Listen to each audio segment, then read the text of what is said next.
So those of you who have CDs at banks at this juncture have to go see a psychiatrist. Now that's it's banks, savings and loans, and credit unions. You should take that money and put it in gold and silver related assets. Very, very important. Those of you who have medium to large cash balances and life insurance policies and annuities, I would get the money out.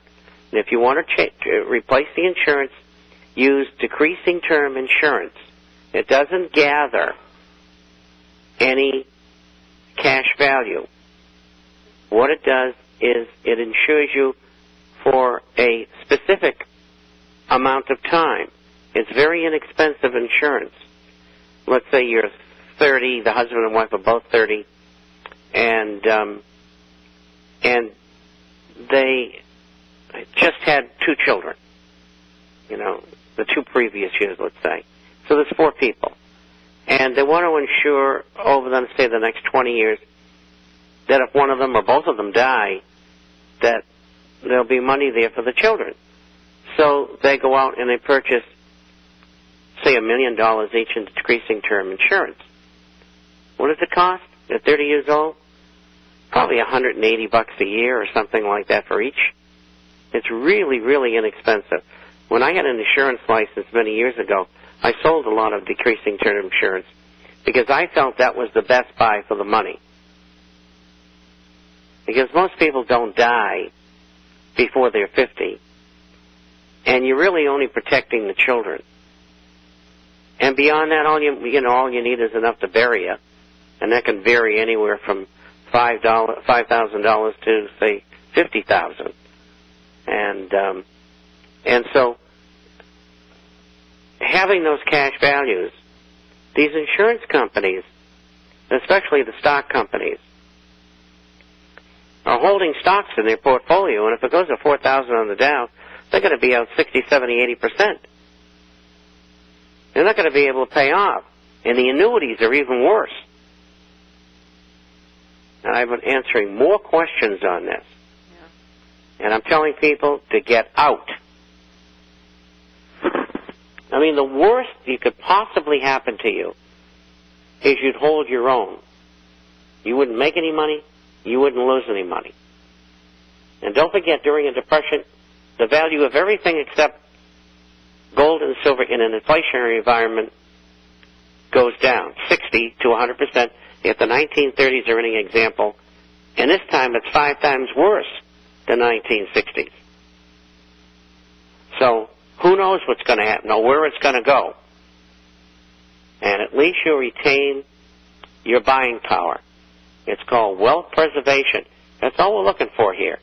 If gold goes to $6,000 an ounce and you become a multi-gazillionaire, that's great. I mean, go buy 10 apartment buildings that have rentals and just give them to people so they can live there because they're so poor, or whatever you want to do with the money. You can find a good way to spend it, I'm sure.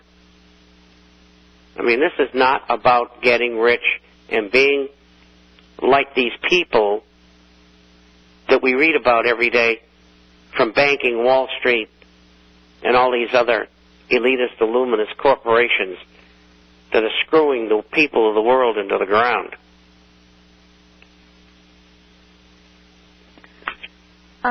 This comes in from Ron. He lives in Pennsylvania, just outside of Philadelphia in the suburbs. And there's homes there that are valued at $400,000. The question: when the inevitable monetary financial collapse finally occurs, where would you see the price of these homes reaching? $240,000. And that's one of the questions I couldn't find. And I'm glad he sent it to you as well. And I wouldn't buy anything in here. A lady down in Montevideo wanted to buy a building. I said, forget it. I mean, all in after she fixes up $300,000. I said, you may be able to go out and do it for $100,000 2 or 3 years from now. Don't do it.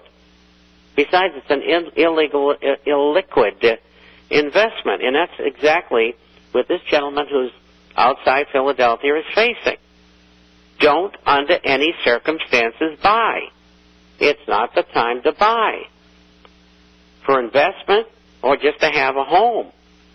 And don't let your wife or your husband talk you into it. I mean, I know how people feel about property worldwide. People love to own their own homes. It's important. Well, we're going through a horrible time here, and it's going to get worse. So don't do it. Based upon the disastrous financial condition of our economy, do you believe the illegal alien Obama will take us into another war within 6 months or sooner? Without question. It's part of the plan. Read history. I got a letter from a professor this morning stating just that. And I wrote him a nice letter back and said, you know, you're right. In fact, I wrote about some of the stuff that they had in regard to education and threw in my own facts as well. But and incidentally, I have a letter that came in from a subscriber. This man I've known since he was 8 years old, and now he's a teacher. And he writes about what's going on in the schools, which is really terrific. His coverage of what's happening, and he says these kids aren't learning anything, and he said it's structured so they can't. And wait till you read the letter. I mean, I put in maybe 3 or 4 letters each time, and this is a good one. They're all good, but this one in particular, because I'm a real nut in education, and because it made me what I am today. Yeah, I had a good mind, that's fine. But you got to use it. And, I went through and I was discussing this with a 94-year-old retired doctor on Saturday. And I said, I had those 4 years of Latin and French and composition writing and all of those very difficult things in school. And I'm so glad I had that because it trained my mind so that I could perform as best I could with the equipment I had. And the kids aren't getting that break today. They're just not. You have this restrictive criteria to teach by. You've got no child left behind. There's no child left behind. After they fail, the following year after they redo the class again, even if they fail again, say it's in the 3rd grade, they go up to the 4th anyway. So you've got a lot of kids who stay in school who are graduating at 22 years old from high school. Yeah. It's idiotic.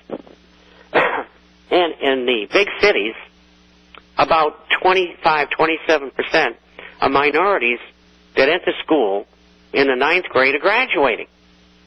That's incredible. They're losing 2/3 of the class.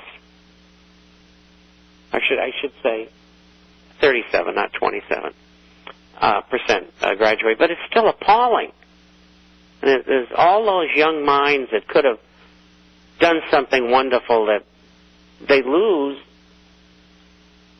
the ambition to go ahead and complete and go on, perhaps to even higher education. It's a tragedy. And you know something? It's happening everywhere.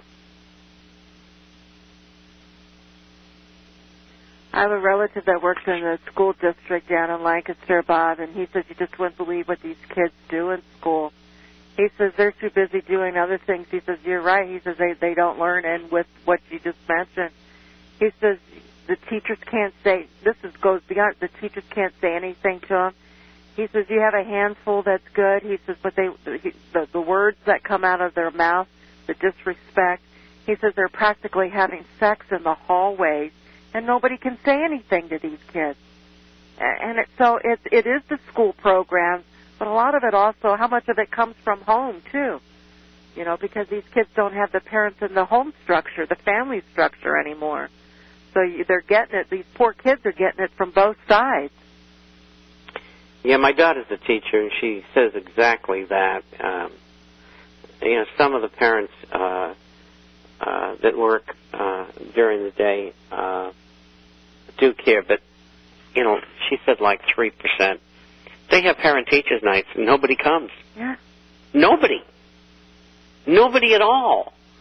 I mean, when I was in school, I would say that I because I was there at those evenings when they had a parent-teachers association, probably 80-90% of the parents were there, at least one. And it's gone. It's a total different world.